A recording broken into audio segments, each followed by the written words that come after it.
where we'll be focusing primarily on future text and XR. So text extends our reality already. And VR and AR is new and trendy. It can maybe help us dream again. Dream again for text and extended spaces, but also for traditional spaces. It is very important that we do not lose sight of all the other opportunities there are for the future of text.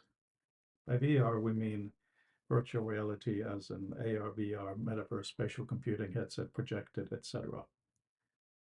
We're focused on interactions with knowledge.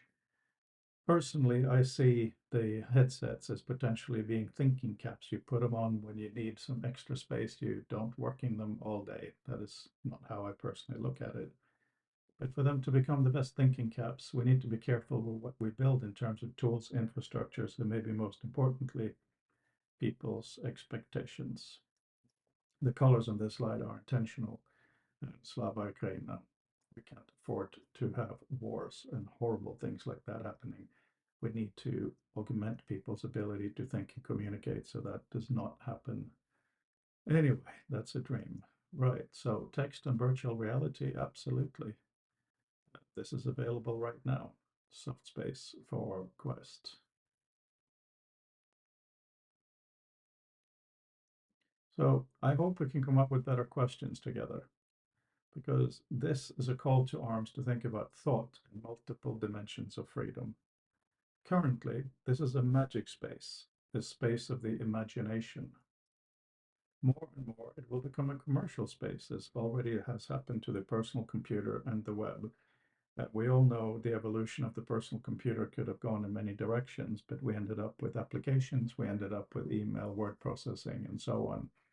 The web had great promise for a lot of ways to go, and it's now become something that not a lot of people have home pages on. Remember the notion of a home page? It's become commercialized, and that's fine. But we must also think about what else it can be this future. We must continue to nourish the most powerful human capability, dreaming. So I ask you, what can happen when the constraints of the substrate disappears? When we cannot easily separate environment from tool anymore, information from tool anymore, or information from interaction anymore. So let's look at something simple, a document VR. I open it, it appears in front of me at a comfortable reading distance, angle, and size. So I gesture to move the pictures onto a wall and a graph onto the back wall. We've been doing some basic experiments of rooms like this, and they throw up a lot of questions. For instance, what are the locations here? Are they geometric or semantically addressable? In other words, is it just a rectangle in front of you, or is it a wall you have designated as your graph wall? Meaning, if you open this document in a different location, such as a home or an office, will the graph go to the same place or just be floating in space? We can ask questions about what symbol manipulation at scale might be. What about links and connections? How will we see and interact with them? We could look at questions of tools, including portability and physicality. This is supposed to be a rendering of Obsidian, a tool that goes so far back in our lineage, it may actually have helped shape the actual physicality of our hands. We're going into a fully synthetic environment now.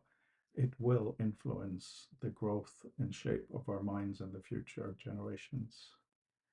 We have questions of transfer and access and shared spaces. What is a shared space? What can be seen by the different people in it? What can be taken? What can be moved around and so on? So what will work be in this environment? What will thinking be? What will our bodies be? And what will our minds be in this environment? There are many questions that we need to address and more. The key one comes down to ownership. Who owns this? Only software vendors? I'm a software vendor. Should I be in charge of this? Probably not. Should Apple or Meta be in charge of it more than others? Probably not. This is an entirely new dimension to the human experience. We should take collective ownership in different ways and argue and figure out what makes sense. In closing, VR extends our potential. How we choose to extend ourselves defines who we are and who we want to be.